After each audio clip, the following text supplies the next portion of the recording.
to speak to some of the historical traditions of May Day as we gather to celebrate the battle for workers' rights, the rights of workers from all national origins. And that's in the face of growing inequality and attacks on immigrants and workers in general. And the May Day celebrations grew out of the movement for an 8-hour day, which was participated in from workers from many, many origins, speaking many languages, all united together in a common struggle against overwork, poverty, and oppression.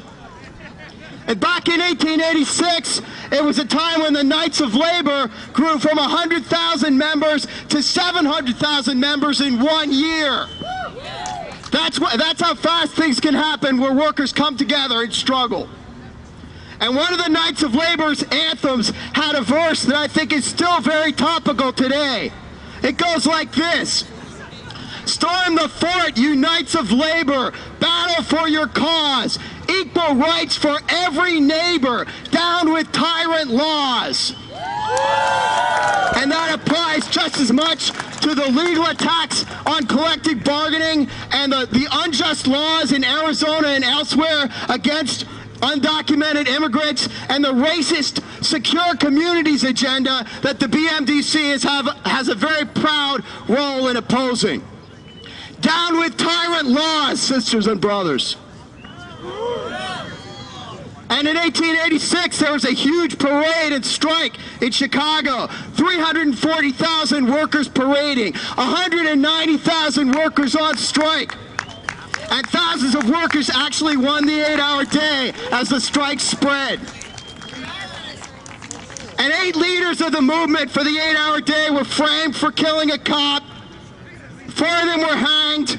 1 was either murdered in his cell or he killed himself. And 3 endured long prison sentences.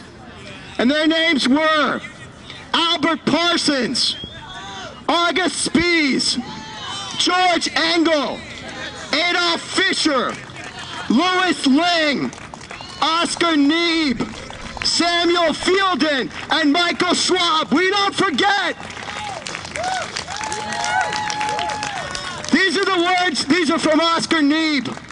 "I saw that the bakers in this city were treated like dogs. I helped organize them. That is a great crime.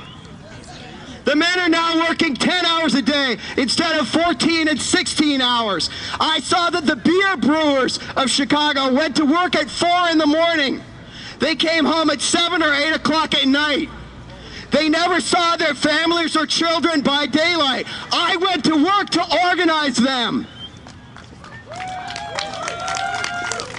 This is from Albert Parsons. "For the past 20 years, I have actively participated in what is known as the labor movement. I am an anarchist." Now strike, but hear me before you strike. What is socialism or anarchism? It is the right of the toiler to have the free and equal use of the tools of production, and the right of the producers to their product.